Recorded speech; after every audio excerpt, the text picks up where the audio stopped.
Mesdames, Messieurs, bonjour. Je suis ravie de vous accueillir ici à la tribune de Polytech, le salon des solutions environnementales et énergétiques pour cette ouverture officielle. Vous le savez, c'est un événement international de référence sur le sujet. Si vous avez commencé à vous promener, ce qui était le cas de la déambulation ce matin, vous avez pu voir une programmation qui va s'annoncer riche, plus de 20 espaces de prise de parole, des débats, des grandes voix. C'est aussi un véritable tremplin pour les innovations du marché et le développement à l'international. Mais je ne vais pas parler plus longtemps puisqu'évidemment, je vais céder la parole à la directrice de Polytech et également ses invités d'honneur pour cette ouverture. Merci beaucoup à vous tous d'être là. Donc Anne-Manuelle Hébert, directrice de Polytech, à qui je vais passer la parole dans un instant. Bonjour. Monsieur le maire, on est ravis de vous accueillir. Maire de Lyon, Grégory Doucet. À vos côtés, Émeline Baume, première vice-présidente de la métropole de Lyon.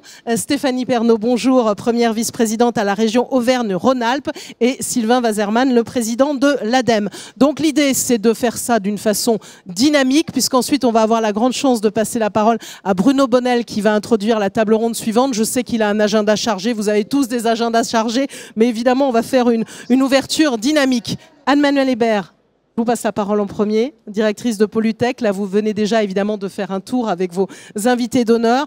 45 ans pour Polytech, en quoi c'est une édition, on va dire, spéciale? Merci Nathalie, bonjour à toutes et à tous. En effet, il y a 45 ans, Polytech a été créé, c'était à l'époque le salon des solutions pour la gestion de la pollution. Aujourd'hui, Polytech, c'est 11 grands secteurs qui représentent l'ensemble de la filière environnementale et climatique. Nous accueillons cette année près de 2000 exposants, dont 200 startups, l'Italie pays à l'honneur avec plus de 150 entreprises. Et nous espérons accueillir entre 45 et 50 000 visiteurs professionnels. Alors en quoi cette édition elle est spéciale? Elle est spéciale parce que le contexte a changé.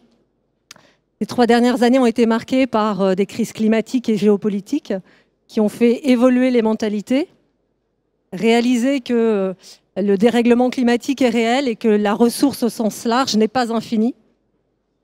Cette situation a entraîné une accélération du cadre réglementaire et par voie de conséquence, une demande accrue des industriels et des acteurs publics pour des solutions en réponse à ces nouvelles exigences écologiques. Et sur Polytech 2023, on peut observer cette accélération sur l'ensemble des sujets que nous couvrons.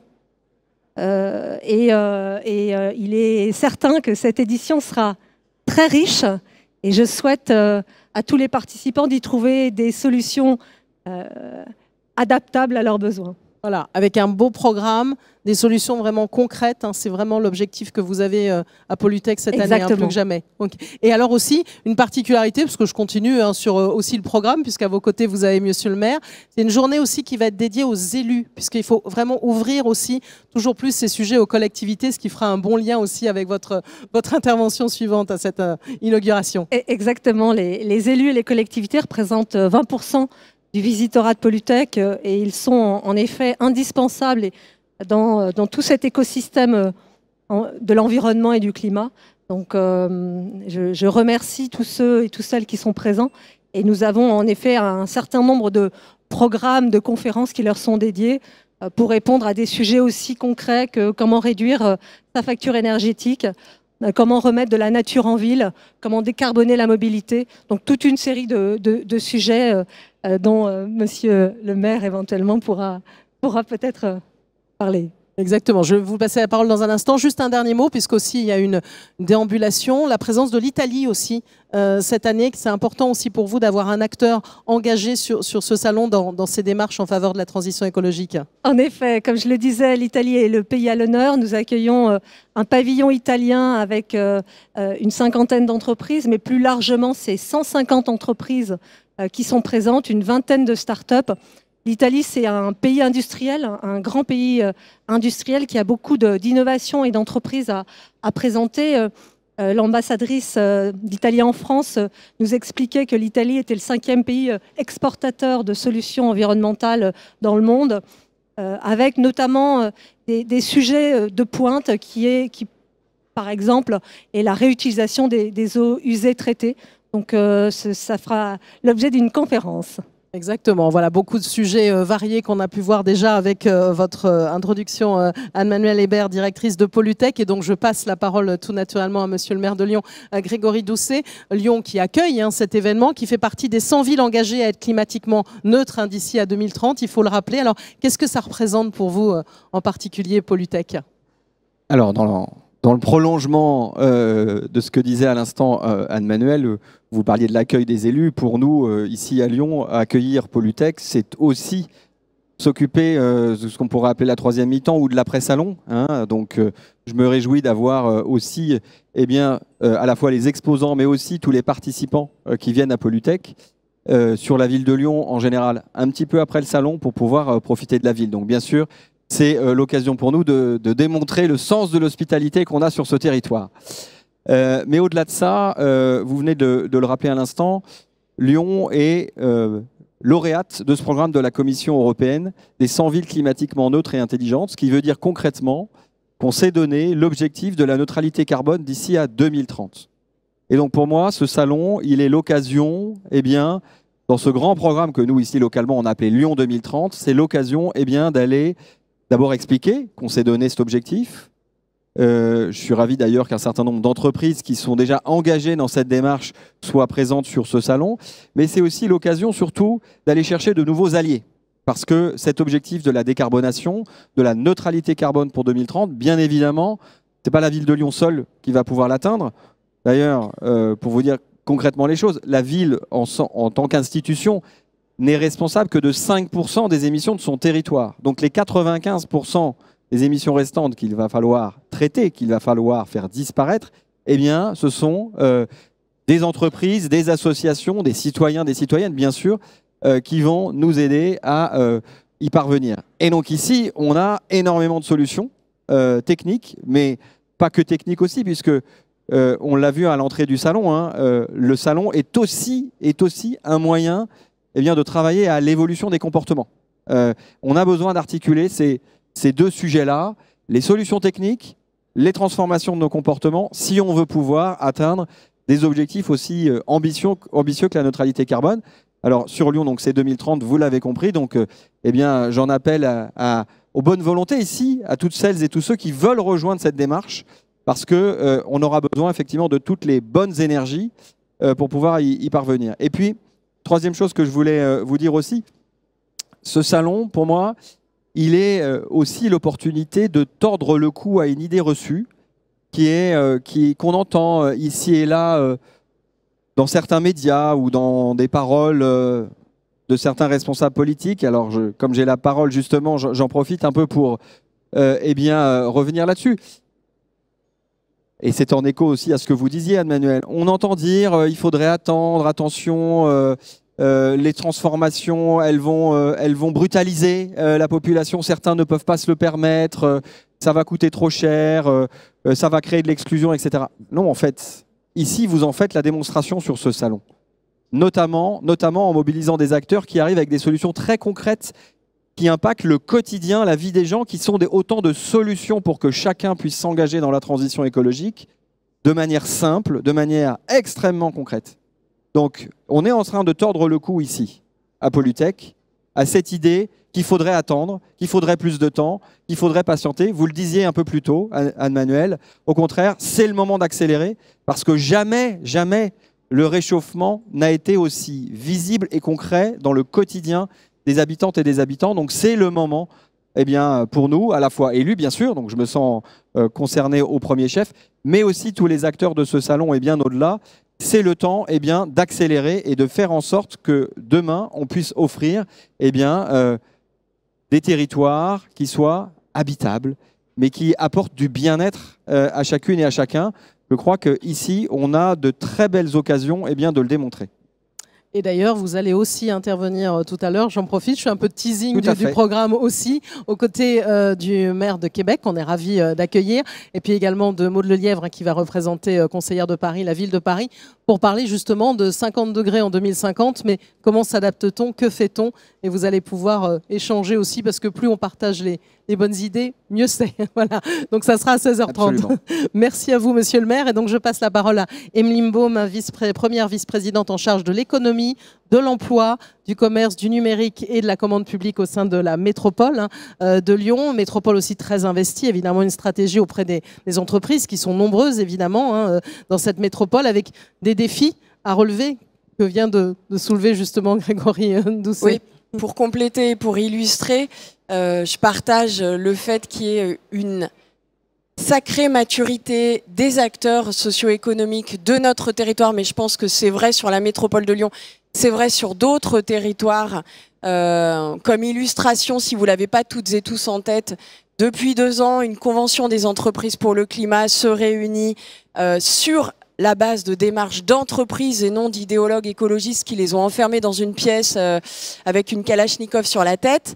Et ce sont des hommes et des femmes entrepreneurs qui s'imposent de s'informer, de se former avec des données scientifiques que nous connaissons toutes et tous, les données du GIEC, et qui écrivent chacun, chacune en étant coachés, accompagnés, la feuille de route d'économie régénérative de leur entreprise. Et ce ne sont pas que des TPE, PME ou des entrepreneurs de l'économie sociale et solidaire. Vous retrouvez des grands groupes comme la famille Mullier, par exemple, ou comme Serfim, qui est juste ici. Ce que je veux partager ici, c'est l'envie d'agir, d'hommes et de femmes qui pilotent des entreprises, donc qui ont une responsabilité sociale à faire muter des emplois pour répondre aux besoins des territoires en intégrant les enjeux de limites planétaires, la finitude des ressources. La deuxième chose, c'est de se dire que les territoires, donc monsieur le maire a témoigné pour la ville de Lyon, les territoires prennent et doivent prendre leur part dans la tenue d'objectifs internationaux qui ont été définis lors d'une COP, la fameuse COP de Paris. Pourquoi ? Parce qu'on a la responsabilité au quotidien d'hommes et de femmes qui sont parents, qui sont salariés, qui sont entrepreneurs, qui ont besoin d'avoir une certitude que demain, ils vivront dans un territoire avec de l'eau, un air respirable, mais aussi dans un contexte géopolitique sain, en liberté et en paix. C'est important aussi de rappeler que derrière ces enjeux climatiques, il y a un sujet de respect de la démocratie et il y a un sujet aussi de gérer de façon paisible, si je puis me permettre, parce que le conflit sur les ressources, c'est ce qui jaillit en ce moment un peu partout dans le monde. La métropole de Lyon, elle porte une politique publique claire en faveur des activités productives. C'est pas très fréquent, c'est pour ça que j'insiste sur cet aspect-là. Je pourrais dérouler plein de choses autour de l'achat public et tout, mais voilà, il se trouve que vous avez affaire à une équipe autour de Bruno Bernard qui a fait le choix de dire ici et maintenant, on accompagne la transformation des acteurs productifs, les TPE, les PME, les PMI, les ETI, avec un fonds d'amorçage industriel à impact, avec de l'éco-incitation pour investir là où ça compte vraiment pour pouvoir garder son marché, développer son marché, pour développer des coopérations vertueuses dans les filières qui pèsent lourdement dans l'empreinte matérielle du territoire. Je pense aux bâtiments, aux travaux publics, au numérique, au textile, aux mobilités, avoir des lieux totems pour que les hommes et les femmes qui entreprennent complémentairement au pôle de compétitivité et au cluster puissent se sourcer, se ressourcer, mais aussi avoir un observatoire, on va le lancer tout à l'heure, de l'économie à impact, pas l'économie à impact au sens du green ou du social washing, mais de se dire vraiment, comptons ce qui compte vraiment, avec des données ouvertes que l'ADEME a, que l'IGN a, etc., sur le sujet du foncier à régénérer, sur le sujet de l'usage de l'eau, sur le sujet des polluants, parmi lesquels le sujet des PFAS, dont on parle toutes et tous, et se dire comment ensemble on pilote avec des outils qui protègent la santé environnementale, qui permettent de faire muter les emplois et qui surtout donnent de la visibilité aux capitaines d'industrie et aux chefs d'entreprise pour qu'ils investissent maintenant, et je rejoins monsieur le maire, et pas demain. Le sujet, c'est pas dans 9 ans, c'est pas dans 6 ans, c'est éventuellement dans 3 ans, et c'est surtout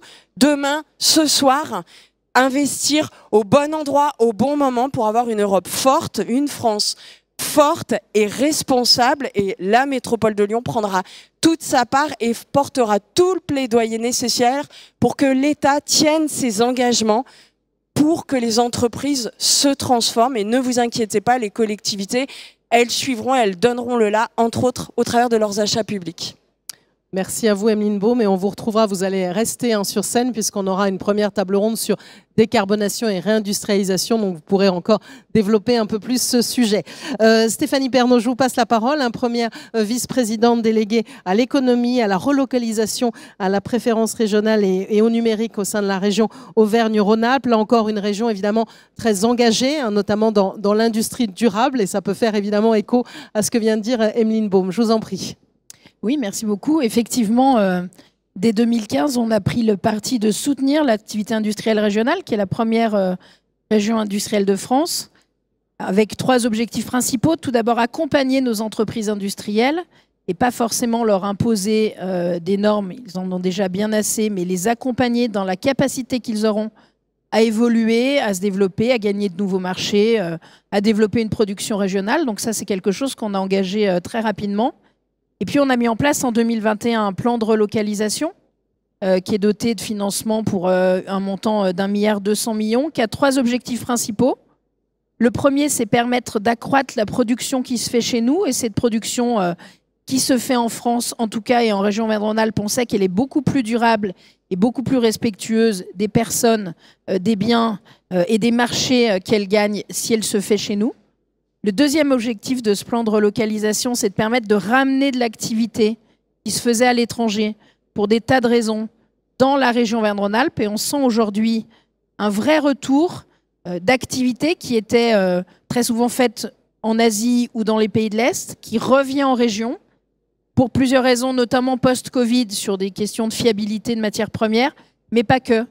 Parce qu'aujourd'hui, avec les avancées technologiques, avec la capacité que nous avons en Auvergne-Rhône-Alpes d'avoir des filières qui sont construites et organisées, on a aujourd'hui la possibilité d'être concurrentiel sur des produits qui ne l'étaient pas il y a une dizaine ou une quinzaine d'années.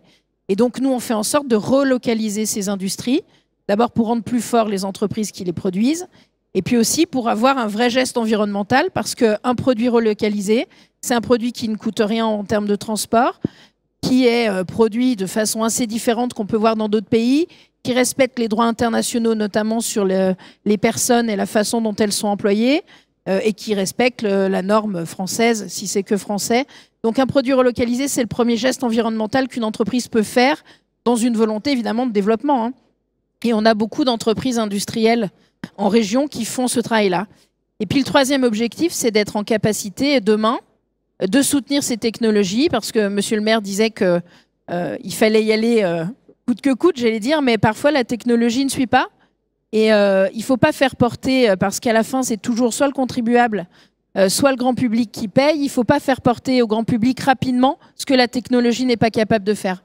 Donc il faut aussi prendre le temps d'accompagner les filières sur leur développement, sur la façon dont elles sont en capacité, on le voit notamment sur les batteries électriques, sur la façon dont elles sont en capacité de produire quelque chose de durable qui va permettre de vendre des véhicules, si on parle de véhicules français, et fabriqués sur le territoire français. On n'y est pas encore tout à fait aujourd'hui, mais il faut prendre ce temps technologique parce que effectivement, ça peut être utile d'aller vite, mais il est très difficile de faire porter toujours au même les difficultés technologiques et le coût de cette innovation technologique dont on prend conscience maintenant, peut-être un peu tard, mais pour le coup, qui mérite de donner le temps à chacun de pouvoir s'habituer et finalement s'acclimater, si je peux le dire comme ça, à ces changements. Donc ce plan de relocalisation, il a ces 3 volontés: assurer l'industrie chez nous et faire en sorte que nos industriels qui ont toujours tenu cette région puissent continuer à lui permettre d'être une région développée, riche, des personnes évidemment qui y habitent, qu'on soit en capacité d'avoir ce geste environnemental de relocalisation qui est bénéfique pour tout le monde et en premier lieu pour l'emploi. Et puis troisièmement, qu'on soit en capacité de soutenir cette innovation et cette technologie qui va nous permettre demain d'être concurrentiels encore plus sur d'autres produits et de répondre aux impératifs, notamment environnementaux, qui aujourd'hui nous préoccupent. Voilà, et vous l'évoquiez, vraiment ce rôle des filières est majeur parce que c'est transverse, ces sujets de transition écologique. Donc il faut que tout le monde travaille ensemble.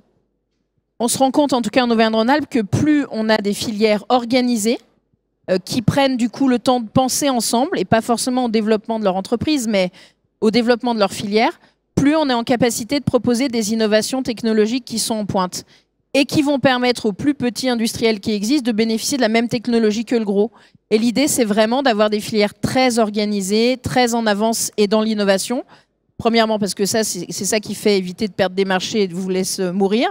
Et c'est surtout ce qui va vous permettre de trouver la technologie qui sera adapté peut-être à une concurrence qui vient d'ailleurs, mais qui ne répond pas aux normes qui sont les nôtres, que ce soit des normes d'ailleurs réglementaires imposées par l'État, mais aussi des normes éthiques que nous portons évidemment. Donc ces filières, elles sont tout aussi importantes que la production industrielle. Et l'idée, c'est d'en aucun cas les séparer et de faire en sorte que les deux avancent de la même façon. Merci à vous, Stéphanie Pernaut. Et donc, je vais passer la parole à Sylvain Waserman, le tout nouveau président de l'ADEME. J'avais une question à vous poser globalement sur, évidemment, comment l'ADEME contribue notamment à la planification écologique et à l'accompagnement des entreprises. Mais peut-être un mot, parce qu'on ne peut pas faire autrement que de réagir aussi à cette dimension de territoire qui est forte aussi pour l'ADEME. Oui, d'abord, merci de votre invitation. Nous, ça fait 30 ans qu'on est partenaire, Anne-Manuelle, ça fait 30 ans qu'on est partenaire, que l'ADEME est partenaire de Polytech.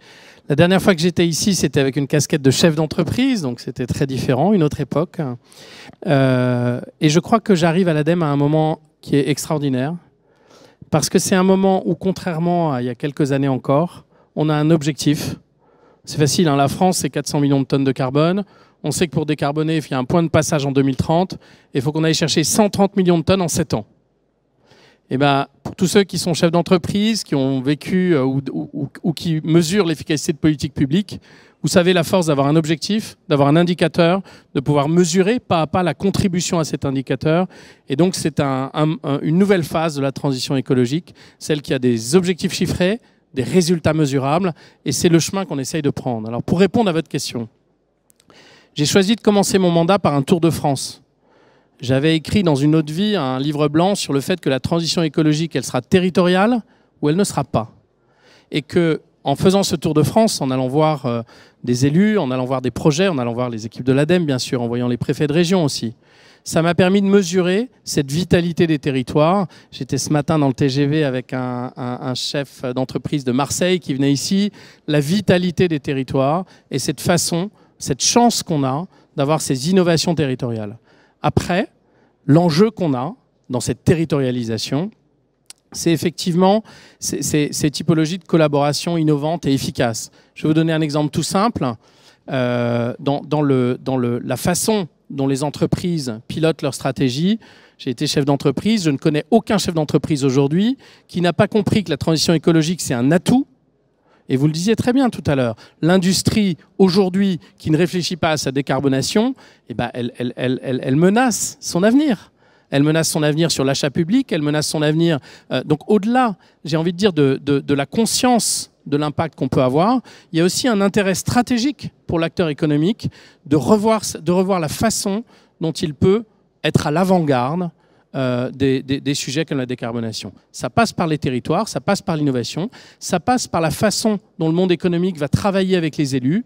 Et peut-être la dernière chose que je voudrais dire, c'est que pour toutes les collectivités, pour toutes les entreprises qui prennent ce chemin-là, la mission de l'ADEME, c'est d'être à leur côté et d'essayer avec eux de réussir ce défi de la transition écologique. Et alors justement, un mot quand même de ces enjeux globaux, de cet accompagnement des entreprises. Dans un instant, on aura d'ailleurs aussi Sylvie Padilla de l'ADEME sur scène pour parler de décarbonation et réindustrialisation. Ça sont aussi évidemment deux enjeux majeurs dans l'accompagnement des entreprises, Sylvain Waserman. Mais bien sûr, et alors je parle beaucoup de chiffres, mais je disais tout à l'heure 130 millions de tonnes de carbone à trouver. Si on regarde les 50 sites les plus émetteurs de carbone en France, c'est grosso modo 40 millions de tonnes. Donc si on divise par deux ces émissions, on contribue déjà à un pas majeur dans ce chemin-là. Et encore une fois, les femmes et les hommes qui dirigent les entreprises aujourd'hui, on a eu beaucoup d'exemples là dans notre première déambulation, les femmes et les hommes qui pilotent les entreprises, elles ont conscience que c'est un objectif qu'elles portent, qu'elles prennent et une exigence. Mais une exigence qui n'est pas subie. Je pense que les entreprises aujourd'hui en France ont conscience que la compétitivité internationale, ça veut dire réussir ce virage-là, réussir cette décarbonation et être à l'avant-garde. Et je voudrais conclure en disant que il y a 30 ans, votre Polytech, c'était à l'avant-garde, c'était novateur. Mais je crois que vous avez gardé ce sens d'être à l'avant-garde. Et qu'aujourd'hui, avec les startups, avec les nouvelles ères de la transition écologique, vous gardez ce rôle de leadership à l'avant-garde. Donc bravo pour ça. Et puis, je suis impatient de faire le tour plus en détail des stands d'aujourd'hui. Merci beaucoup à vous. Merci à vous, hein, mesdames, messieurs, pour cette introduction. Vous avez été efficace. Il n'est même pas 11h30. Donc, ce que je vais faire, c'est que je vais proposer un léger battement pour qu'on commence pile à l'heure et qu'on n'ait pas l'annonce pour nous dire de venir, puis si d'autres veulent venir s'installer. Mais en tout cas, merci beaucoup. On peut vous applaudir pour cette ouverture officielle de Polytech. Merci beaucoup. Merci à vous.